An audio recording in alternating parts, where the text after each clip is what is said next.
got the real deal now. Gonna kick this story ass out on the street. Radio at 7:33 tonight, Monday night. And D'Lo Brown, Rob, Mike, Vinny here with you. Thank you so much for taking out a few minutes of your time. No problem, fellas. Thank you guys for having me on. Yeah, so D'Lo, what's been going on with you? We haven't seen you WWTV in a while now. So have you been, kind of enjoying your life? I know you've been doing some independent stuff. How's life been for you lately? Life is good. Like you said, I do some independent stuff out here on the West Coast. I live in Vegas.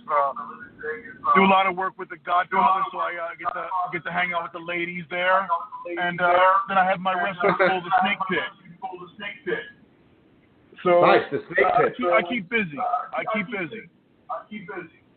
So just a couple of weeks ago, D'Lo, I mean, you were mentioning Mark Henry's speech. What's it like when you see guys that you ran with, that you teamed with, guys like Mark Henry? You talked about the Godfather, also a Hall of Famer. When you see these guys that you're so close to being inducted, and really all the appreciation that's shown for them for what they did in their career in the WWE Hall of Fame. It makes you feel good. You got to run with these guys and be in the same business with them at the same time and hang out with them. It's really cool to be around guys who impacted the business. And D'Lo, you're a certified accountant. Why and where and how did you become involved with wrestling, and where did the name D'Lo come from? Because obviously that's not your real name. No, I've loved wrestling since I was 9 years old. So when I got out of college, just was banging around and trying to do stuff. I was working as an accountant in New York. On weekends, I'd go out with my boys and we'd backyard wrestle. And so one day we rented a ring from Larry Sharp and put on our own little pay-per-view. He stood around and watched and said, "Hey man, you're pretty big, pretty athletic. You ever think about doing this for real?" And my first thought was, "Yeah, okay." So as the story goes, he goes, "If you sell 50 tickets, you can be on my show." So I sold 4, bought the other 46 myself, and the rest is history. What would you say your most memorable moment was, or your ultimate highlight of your career? I gotta say the Eurocontinental Championship, because that was just something that had never been done before, and to have the company put their hat of honor on you was pretty damn cool, and it's something I'll never forget. I remember sitting in the hotel that night after the night, and I put both belts on the bed, and I looked at him and I was like, "Holy hell, how are those mine?" It's like, my goodness. So that to me is one of the moments that stick out to me forever in my career. And did you think of that a little bit more lately? Because, I mean, you were feuding with, Jarrett and Henry, and those were the guys that went into the Hall of Fame together. And those are two of the guys that you were feuding with back then when you were winning these championships. Yeah, I mean, it makes it even more special. You were in there with guys that, like I said, impacted the business. I'm waiting for guys like X-Pac to go in so I can claim even more Hall of Fame. So I can be surrounded by Hall of Famers.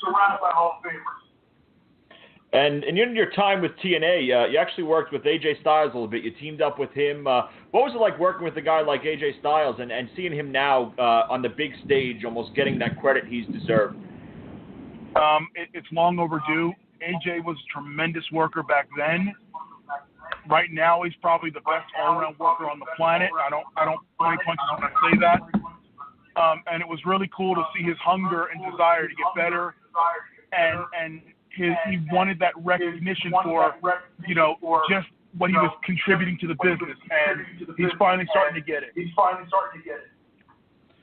Yeah, I agree with you. I also read that when you were starting out with WWE, Ron Simmons played a big part with you and your career, and also backstage that there was really no ribbing with you, that he kind of protected you. Can you just speak to that for a moment? Is that true that he really had your back backstage?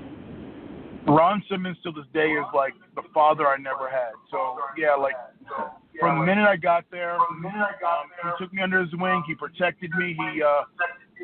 He would critique my matches. We'd get in the car and drive, and for the first 2 hours, he would tell me everything I did wrong in my matches. and then he would tell me how to fix it, and then the next night we repeat the process. So, even to this day, Ron Simmons is like, if I have a major decision I have to make in my life, I call Ron. Wow. What can you tell us about the accident you had with Droz? Did it negatively impact your career, and what's your relationship like with him today? For me, it really changed who I was as a worker. I was less aggressive, not aggressive, just I wasn't as big a risk taker than I was before that. You know, at one point, I literally was home the week that it happened, and I retired. I said, I'm done. And Jim Ross called me and convinced me, to give another try and come back. And I'm glad he did, because I'm glad my career didn't end right then. Droz and I, we've talked, and we are both. If you don't know, we're both cool tonight. It was no one's fault. No one blames anybody. We haven't talked in a little bit of time, but I can pick up the phone right now and go, hey, what's going on, dog? And we have a 2-hour conversation. I'm glad to hear that. Yeah, so we posted on Facebook that we were going to have you on, and again, thank you for joining us. And just a few of questions and comments from Facebook. Some wanted to know where the neck shake came from, and the walk, that powerful walk to the ring, and also the frog splash, because there was a debate on our Facebook who had the better frog splash, you or Eddie Guerrero. So that's good company. Anytime I'm compared to Eddie Guerrero, I consider myself lucky. But the frog splash came from Eddie Guerrero's old partner, Art Barr. And I was a big fan of their team called Los Gringos Locos, and Art used the frog splash. As far as the strut comes, there used to be a defensive back who used to play for the San Francisco 49ers. His name was Merton Hanks. I remember Merton Hanks. When he would get an interception, he was going to score. He had this really long neck, and he would strut like a peacock. So that's where the strut kind of came from. And the head shake came from, of all places, back in the day when DVDs first came out, Friday was a staple that we'd always carry. So one day, it was a Sunday night, Rocky and I are somewhere, we're watching Friday. And you know the scene where Debo knocks the guy out for his bike? And the sucker walks up and goes, you just got knocked up, blank out. And he's shaking his head over top of his head. So the next night, Rocky is wrestling Ken Shamrock. And Rocky throws Ken Shamrock over the top rope and he hits the floor. And just out of nowhere, I ran up to him and said, you just got knocked up, blank out. And that's where the head shake came from. I remember doing that head shake in middle school hallways. I would get some crazy whiplash from it. But I have 1,000 stories of people telling me they had struck down the school, hallways, or kicked at teachers and stuff like that. So that's pretty cool. I'd be blacked out in my next class from doing it. Who would you say your favorite opponent was, or your favorite feud that you had in the WWF? By far, X-Pac. He and I, we used to have this chemistry in the ring together that no matter what we did or what we touched, it worked out well. We always have good matches. And we would work hard and try to top the last match, top the last match. So be cool, special in the ring from what I say. So yeah, definitely X-Pac. D'Lo Brown joining us on Over the Top Sports Radio Monday night, 7:42 p.m. D'Lo, thank you again for joining us. My question to you is, you were the Nation of Domination. I kind of a two-part question about the Nation of Domination. Number one, when you guys did it, Rocky Maivia wasn't even The Rock yet. You were friends with The Rock. You were running with The Rock way before he became Dwayne The Rock Johnson, international superstar. What can you tell me? Did you see that in him, or this kind of started to build up? What do you see about The Rock from there and now his success outside of the wrestling ring? And my second part of that question is, running in the Attitude Era, the Nation of Domination, all that, Could that era now in 2018, it's such a different world even 20 years later, could that be successful right now? I'll answer the second part of that first. I don't know if Attitude Era could work in today's society. I don't know. The world's a little more politically correct and a little more not understanding of the things we got away with back then. So I don't know if Attitude Era style could work again. I wish it would, because I think it was highly entertaining. As far as Rocky, if anyone says they saw what Rocky was going to become, they're lying their ass off. Okay, but what you did see with Rocky was you saw the work ethic he put in every night to try to get better at what he was doing. He would practice his promos. He would pick up lines here or there. And that's the one thing you noticed about Rocky, that he wanted to be better and better and better every night. And he took it as a thing of pride to be the best actor on the show.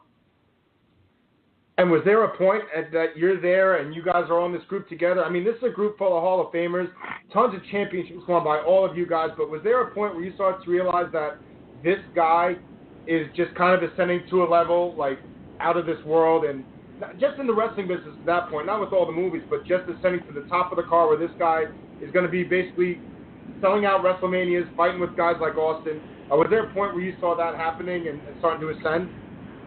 I would tell you it happened that first feud he had with Austin. I remember Rocky walking out on the stage and cutting this promo against Steve Austin. And up until then, Steve was like the untouchable guy, like he was it.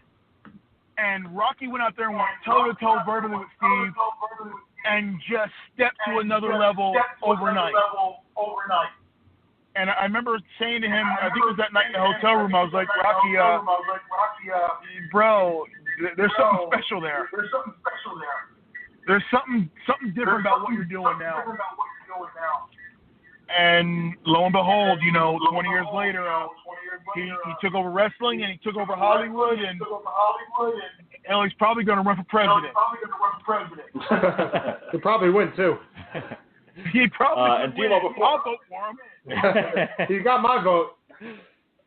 Before we let you go here, what's next for D'Lo Brown? We've seen a lot of wrestlers now come back and do one more run with the company. Are you on good terms with them that is possible, or are you kind of done there? I've never been on bad terms with the WWE at all.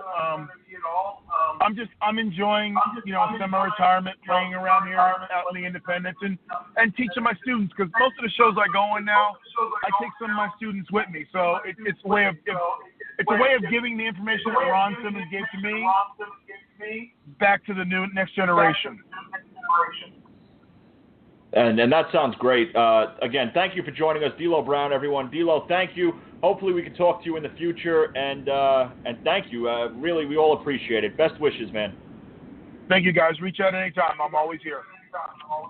Thanks, D'Lo. Thanks, D'Lo. Thanks, D'Lo Brown, former WWE, WWF Super Star. He was a champion. You can follow him at D'Lo Brown 75 on Twitter. You can follow him and on WWE Network. Just search him. You can find tons of good matches and good segments with him with the Nation of Domination on his own in his singles career when he's winning Intercontinental Championships, European Championships. And he ran with some of the best guys in the business back then. And it is interesting, though, that he said, I don't know if the Attitude Era could work right now. And that's the reason why I think he'll never come back. But he was there at the right time and with the right guys, and he made a hell of a career out of it. Yeah, he absolutely did. I agree with him. I don't think it could work right now. I really don't. I just think the times are different. Everyone gets offended, with more things now, it appears. So I definitely don't think that era could work right now. I don't think it could work the way it did work, but I think if you do a little late night, like the way ECW tried to do it, if you bring something back like that where, you get in the curse and you get in the blood that you're missing, I think a lot of people would turn to that because they miss the Attitude Era so much.